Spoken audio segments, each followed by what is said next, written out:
Hello everyone. We are going to start the video about important topics for JEE Main 2024 class 11। ये class 11 के topics cover कर रहे हैं इस video में हम। तो जो बहुत इंपॉर्टेंट टॉपिक्स हैं जहाँ से क्वेश्चन आने के बहुत ज़्यादा चांसेस हैं, तो उनके बारे में हम डिस्कस कर रहे हैं। तो पहला चैप्टर है यूनिट्स एंड डायमेंशन। इसमें से ये सबसे पहले चैप्टर है, मतलब इसमें सबसे इम्पॉर्टेंट टॉपिक है डायमेंशंस।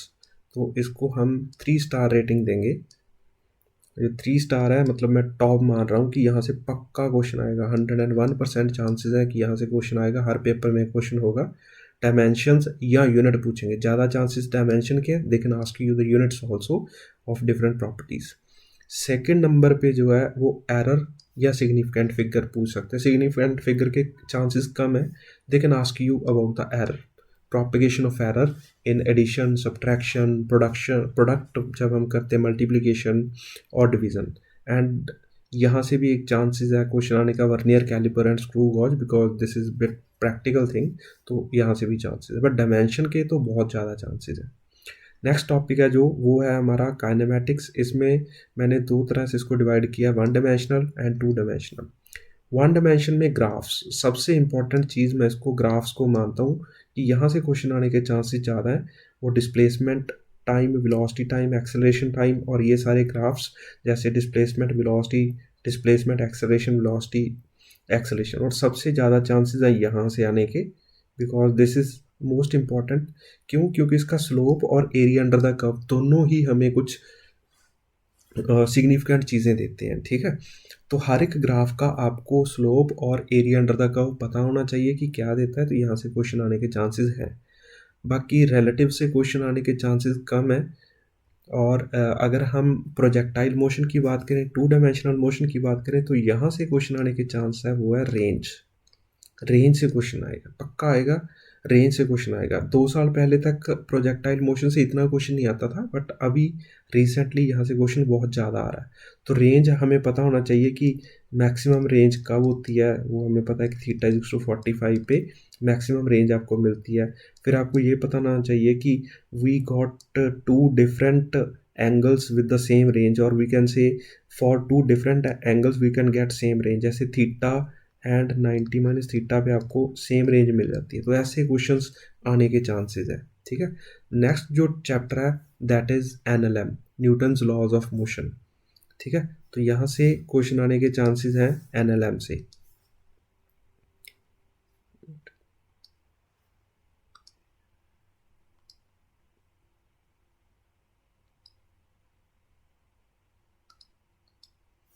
तो एनएलएम से जो, वैसे तो ये अनप्रडिक्टेबल चैप्टर है, बट फिर भी अगर ज़्यादा चांसेस हैं तो फ्रिक्शन, फ्रिक्शन से आने के चांसेस हैं। फ्रिक्शन को से ज़्यादा आएगा क्वेश्चन, हॉरिजॉन्टल और इंक्लाइन प्लेन पे फ्रिक्शन पूछेंगे।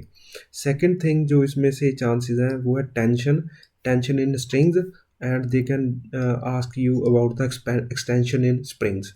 ये टेंशन एटवुड मशीन हो सकती है, मिक्स्ड पुली सिस्टम हो सकता है, तो यहाँ से चांसेस हैं।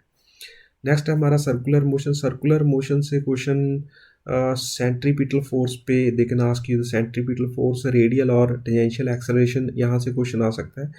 ठीक है, तो सेंट्रीपिटल फोर्स से ज़्यादा चांसेस हैं। वो इसके साथ स्ट्रिंग्स के साथ मिक्स करके पूछ सकते हैं कि अगर स्प्रिंग घूम रहा है या स्ट्रिंग घूम रहा है, इससे इतनी वेलोसिटी है और ये इसकी लेंथ है, तो what are the possible values of tension in the string. तो यहाँ से मिक्स होके आ सकता है क्वेश्चन।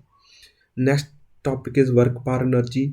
यहाँ से ये, इस वर्क पार एनर्जी में से वर्क एनर्जी थ्योरम से क्वेश्चन आने के चांसेस बहुत हैं।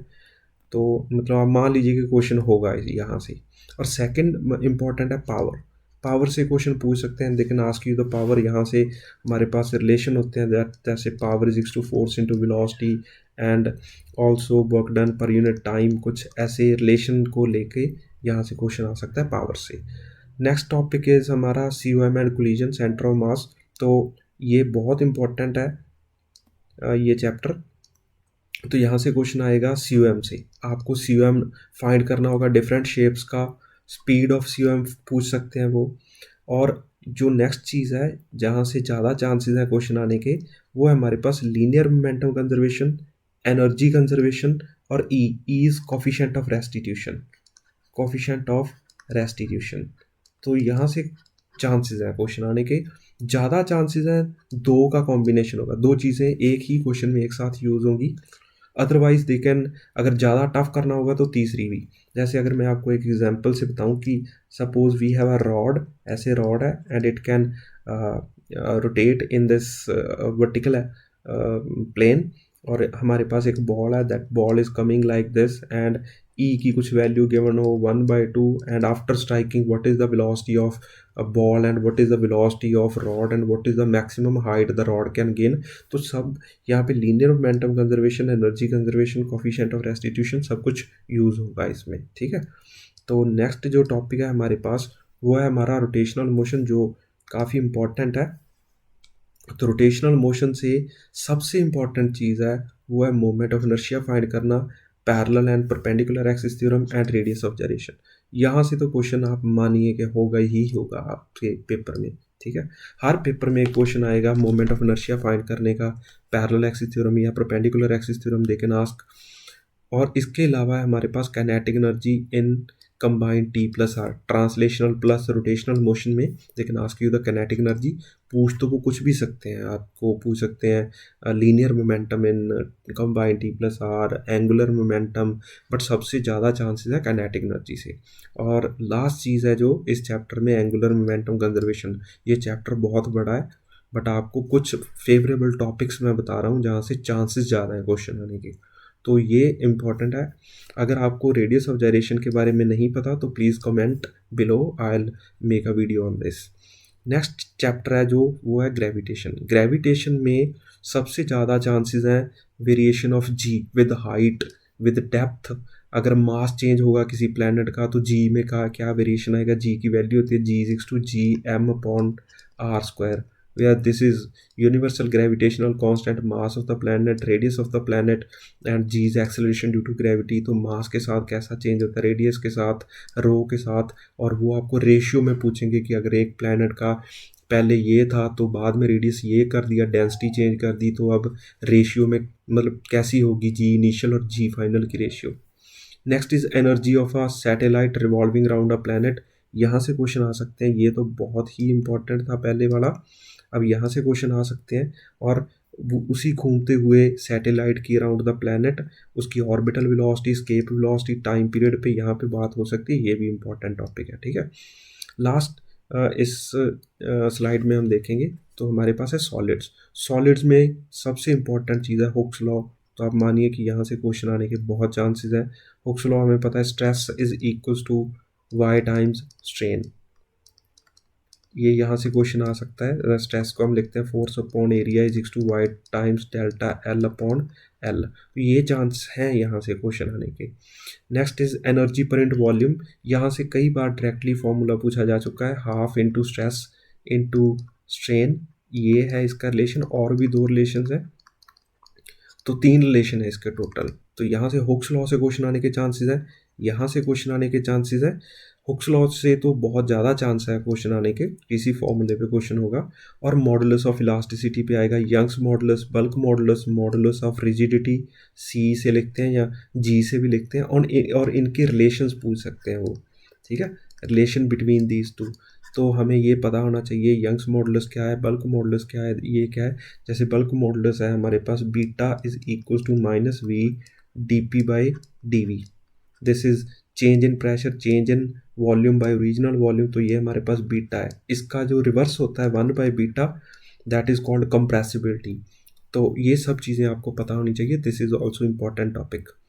नेक्स्ट जो टॉपिक है हमारे पास वो है हमारे पास फ्लूइड्स। फ्लूइड में जो सबसे इम्पॉर्टेंट चीज़ है वो है हमारे पास सरफेस एनर्जी। यहाँ से स्टार्ट करूँगा, सरफेस एनर्जी, और इसका फॉर्मूला आता है सरफेस टेंशन इनटू एरिया। तो सरफेस एनर्जी से चांसेस बहुत है क्वेश्चन आने के। Question will be like this कि हमारे पास एक ड्रॉप है जिसका कुछ रेडियस है कैपिटल आर, अगर हम इसको स्मॉल एन ड्रॉप्स में डिवाइड कर देंगे तो what is the work done. और अगर ऐसा इसका उल्टा हो, कितनी ड्रॉप्स मिलके एक बड़ी ड्रॉप्स बना रही हैं, एक बड़ी ड्रॉप बन रही है, तो कितनी एनर्जी रिलीज होगी, और जो वो एनर्जी रिलीज होगी वो क्या करेगी, वो उस ड्रॉप का टेम्परेचर इंक्रीज कर देगी। तो कितनी एनर्जी रिलीज होगी, suppose Q is equals to M S delta T.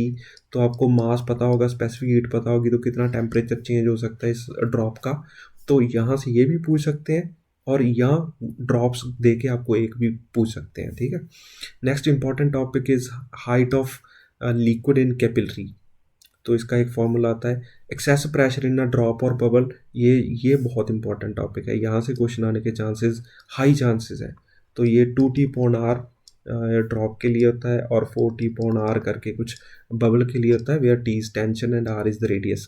और इनके एक कॉमन एक डबल बबल सिस्टम भी होता है, वी हैव टू बबल्स, और इसका भी एक फॉर्मूला आता है, ठीक है। तो वो आपको देखना होगा डबल बबल सिस्टम में कि कैसे वो होता है, ठीक है।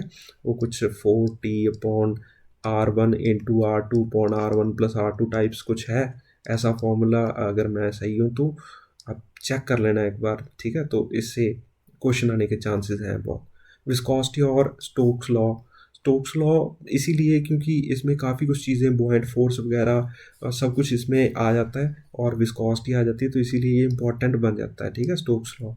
तो विस्कोसिटी का ये जो फॉर्मूला आता है, force, viscous force is equal to minus eta A dv/dy। तो इस फॉर्मूले पे भी क्वेश्चन आ सकते हैं, ठीक है। फिर eta is coefficient of viscosity, और हाँ, इसके डायमेंशंस पूछ सकते हैं, इसके यूनिट्स पूछ सकते हैं, ठीक है। तो इसीलिए ये इंपॉर्टेंट है। इसके एसआई यूनिट है पॉइजली, और सीजीएस यूनिट है इसके पॉइज। फिर बर्नौलीज इक्वेशन और इसकी एप्लीकेशन, ये इंपॉर्टेंट चैप्टर ही बहुत इंपॉर्टेंट है ये फ्लूइड, तो मतलब इसमें से क्वेश्चन आना ही आना है। तो बर्नौली इक्वेशन पे आ सकता है विद इट्स एप्लीकेशन, तो आप ध्यान से पढ़िएगा। मैं आपको आसान कर रहा हूँ कि पूरा चैप्टर पढ़ने के बजाय आप इन टॉपिक्स को पहले पढ़िए, इन पे पहले ध्यान दीजिए, देन आप पूरा चैप्टर उसके बाद पढ़िए, कोई दिक्कत नहीं है, और पहले इन टॉपिक्स को पढ़िए, ठीक है। और इसमें नेक्स्ट है thermodynamics, KTG and thermal properties of matter. इनको मैं एक साथ डिस्कस कर रहा हूँ। तो सबसे पहले हम डिस्कस कर रहे हैं थर्मल प्रॉपर्टीज ऑफ मैटर की। इसमें से क्वेश्चन जो आ रहा है पिछले कुछ सालों से मैंने देखा, तो वो आ रहा है कि change in length with temperature. जैसे हमारे पास है length final is equal to length initial 1 + alpha delta T, ये फॉर्मूला है। तो इस फॉर्मूले को यूज़ करके फाइनल लेंथ निकालने को पूछ सकते हैं, चेंज इन टेम्परेचर पूछ सकते हैं, ये अल्फ़ा पूछ सकते हैं। अल्फ़ा आपके लिए कांस्टेंट होगा, अदरवाइज जे एडवांस में ये वेरिएबल भी पूछ लेते हैं, जैसे alpha is equal to 2t + 3t² types कुछ। तो आप ऐसा नहीं आएगा आपके लिए, अगर आए तो फिर आप इसको इंटीग्रेट करके एक अल्फ़ा की वैल्यू निकालोगे, then you will put the value and find the answer. और change in area with temperature, area में क्या चेंज आता है, जैसे हमारे पास एक शीट है और उसमें हमने होल कर लिया, अगर आपने इसका टेम्परेचर T1 से T2 कर दिया, that is change in temperature, तो होल का साइज़ क्या होगा, वैसा करके कुछ क्वेश्चन आएंगे। तो इसका एक फॉर्मूला था, area final is equal to area initial 1 + beta delta T, और बीटा और अल्फा में रिलेशन होता है, beta is equal to 2 alpha. Similarly एक गामा भी होता है, गामा होता है change in the coefficient of volumetric thermal expansion, this is equal to 3 alpha. तो ये सारे इंपॉर्टेंट है, इसमें से आ सकता है क्वेश्चन, इसमें और ज़्यादा करने की ज़रूरत नहीं है। अब हम थर्मोडायनेमिक्स और केटीजी के बारे में देखते हैं, तो इसमें से क्या चीज़ इंपॉर्टेंट है। तो इसमें सबसे इंपॉर्टेंट चीज़ है फर्स्ट लॉ ऑफ थर्मोडायनेमिक्स। ये फर्स्ट लॉ ऑफ थर्मोडायनेमिक्स तो बहुत ब्रॉड चीज़ है। हाँ, इसमें से आपसे पूछ सकते हैं change in internal energy, work done किस में, ये आपसे पूछ सकते हैं आइसोथर्मल प्रोसेस में, आइसोथर्मल प्रोसेस के अंदर, आइसोबारिक प्रोसेस के अंदर, आइसोबारिक प्रोसेस के अंदर, आइसोकोरिक प्रोसेस के अंदर, आइसोकोरिक प्रोसेस के अंदर आपसे पूछ सकते हैं वो एडियाबैटिक प्रोसेस के अंदर। तो ये सारे फार्मूलाज हैं जो आपको याद होने चाहिए, और सब टॉपिक की क्लैरिटी होनी चाहिए फर्स्ट लॉ ऑफ थर्मोडायनेमिक्स। इसके अलावा जो और इम्पॉर्टेंट है, जहाँ से बहुत बहुत क्वेश्चन आ रहे हैं, ये बहुत इंपॉर्टेंट चैप्टर है, बहुत इंपॉर्टेंट, मतलब हर पेपर में 2 क्वेश्चन इस चैप्टर से। तो दूसरा ये डिग्री ऑफ फ्रीडम, पहले तो DOF is degree of freedom in monoatomic and diatomic gases में, जैसे degree of freedom for monoatomic is 3 and for diatomic degree of freedom is 5। तो इसमें से आपको क्वेश्चन पूछ सकते हैं। फिर गामा की वैल्यू पे बहुत क्वेश्चन आते हैं कि गामा आपको 2 डिफरेंट गैसेस का दे can ask you the gamma, उसकी रेशियो पूछ सकते हैं, एंड सो मेनी थिंग्स, ठीक है। तो यहाँ से क्वेश्चन आता है, ये बहुत इंपॉर्टेंट है, ये दोनों चीज़ें, ठीक है। तो इसके अलावा जो इम्पोर्टेंट चीज़ है वो है ग्राफ। ग्राफ प्रेशर वॉल्यूम का ग्राफ, वॉल्यूम टेम्परेचर का, प्रेशर टेम्परेचर का ग्राफ। जैसे ये पी टी का ग्राफ है, इसके ऊपर ये ऐसे लाइंस ड्रॉ कर दी कि बताइए कौन सा मोनोटॉमिक का है, कौन सा डायटोमिक का ग्राफ है, कौन सा आइसोथर्मल प्रोसेस का है, कौन सा अ, इसका है एडियाबैटिक प्रोसेस का ग्राफ है। ये पीवी के ऊपर पूछते हैं, जल्दी ज़्यादा चांसेस होते हैं पीवी के ऊपर पूछेंगे वे ये सब कुछ। और क्योंकि इस पे सिमिलर दिखते हैं ग्राफ तो इसीलिए। और ये मेयर्स रिलेशन है, ये C P by C V is equal to gamma, तो इससे भी क्वेश्चन आ सकता है। Important another important Newton's law of cooling, यहाँ से क्वेश्चन आता है। ये velocity RMS, velocity average, velocity most popular, ये तो बहुत इंपॉर्टेंट है भाई, इससे तो क्वेश्चन पक्का आना ही आना है। ठीक है। इसके अलावा ये पी वी रेज टू पर गामा, ये एडियाबैटिक लॉ के लिए, एडियाबैटिक प्रोसेस के लिए है। तो इसमें आपसे पूछ सकते हैं कि एडियाबैटिक प्रोसेस गिवन है तो आपको गामा यहाँ से फाइंड करके इधर पुट करना पड़ेगा। Then they can ask you the relation between P and T और वी एंड टी। अगर आपको ये नहीं आता तो प्लीज़ कमेंट कीजिए, आई विल टेल यू कि कैसे रिलेशंस बनाते हैं इसके। तो ये इंपॉर्टेंट टॉपिक है। ठीक है। इसके बाद हमारे पास है हमारा last topic S H M and waves. S H M में फेज़र डायग्राम पे क्वेश्चन आएगा। ये फेज़र डायग्राम पे बहुत चांसेस हैं आने के। ये फेज़र डायग्राम पे क्वेश्चन ऐसे पूछते हैं कि ये हमारा एम्पलीट्यूड है, let's say this is negative, this is main position, और हमारा पार्टिकल कुछ यहाँ पे इधर जा रहा है, दिस डिस्टेंस इज a/2। तो यहाँ से यहाँ जाने में सपोज इसको 2 सेकेंड लगते हैं। देन दिल आस्क यू कि यहाँ से यहाँ जाने में कितना समय लगेगा, टाइम पीरियड कितना होगा। तो ऐसे क्वेश्चन फेजर डायग्राम की मदद से होते हैं। इसके बाद हमारा आता है time period of a body. तो टाइम पीरियड के लिए हमारे पास डिफरेंट शेप्स के लिए, डिफरेंट प्रोसेसेस के लिए टाइम पीरियड पूछ सकते हैं। तो टाइम पीरियड में फ्लूइड मैकेनिक्स ऐड कर सकते हैं, इलेक्ट्रोस्टैटिक ऐड कर सकते हैं। ठीक है। और भी बहुत कुछ मतलब जो एनएलएम है वहाँ से ऐड कर सकते हैं। इसका फॉर्मूला तो 2π/m/k करके कुछ फॉर्मूला है, where M is mass, K is S H M constant. तो ये टाइम पीरियड का फॉर्मूला है। यहाँ से भी क्वेश्चन आने के चांसेस है। यहाँ से भी आ सकते हैं energy, kinetic energy and potential energy in S H M. तो ये आपको ध्यान से पढ़ना है, ये तीनों टॉपिक यहाँ से क्वेश्चन आएगा। Next is waves. वेव्स में आपको इक्वेशन देके दे can ask you the velocity of particle and equation देके आपको वेलोसिटी ऑफ वेव पूछ सकते हैं। ठीक है। तो ये चीज़ आपको पता होनी चाहिए। Next is the relation between wave and tension in a string. एक फॉर्मूला है हमारे पास जिसमें वेव की स्पीड और टेंशन इन अ स्ट्रिंग का रिलेशन है। जितना टेंशन बढ़ाओगे उतनी वेव ज़्यादा हो जाती है, तो उसका एक रिलेशन है। और यहाँ से ये सबसे इम्पॉर्टेंट है, यहाँ से क्वेश्चन आने के चांसेस बहुत हैं। आपको हार्मोनिक्स एंड ओवरटोन्स पता करनी होती है, ओवरटोन्स पता करनी होती है इन स्टैंडिंग वेव्स, फ्री हैंड और फिक्स्ड हैंड के अंदर। ठीक है। इसके बहुत सिंपल से फॉर्मूलाज हैं, आपको याद होने चाहिए। And last is beats. तो बीट्स हमें अगर ऐसा होता है कि हमारे पास एक ट्यूनिंग फॉर्क है, हमने एक एंड को इसको फाइल कर दिया। ठीक है। तो पहले अगर बीट ये थी, मतलब इसकी और इसकी फ्रीक्वेंसी का डिफरेंस बीट कहलाता है। ठीक है। तो अगर इसकी बीट फ्रीक्वेंसी ये थी पहले, तो बाद में एक को फाइल करके इसकी बीट फ्रीक्वेंसी ये होगी। मान लीजिए पहले इसकी थी 50 और बाद में इसकी दोनों की फ्रीक्वेंसी का जो डिफरेंस आ गया 5, तो बताइए कि इसकी फ्रीक्वेंसी क्या आ जाएगी। ऐसा करके क्वेश्चन आते हैं। ठीक है। पहले इसका जो ज़्यादा फेवरेबल था वो था डॉपलर इफेक्ट, बट वो डॉपलर इफेक्ट इस बार इन्होंने निकाल दिया, तो ये रह नहीं गया। मतलब पहले ये क्वेश्चन था जो जिसको हम 100% कह सकते थे कि ये क्वेश्चन आएगा। ठीक है। तो ये हमारे इंपॉर्टेंट टॉपिक थे। अगर आपको +2 के भी चाहिए तो कमेंट कीजिए, बताइए, हम +2 के लिए भी बना देंगे। ठीक है। Thank you.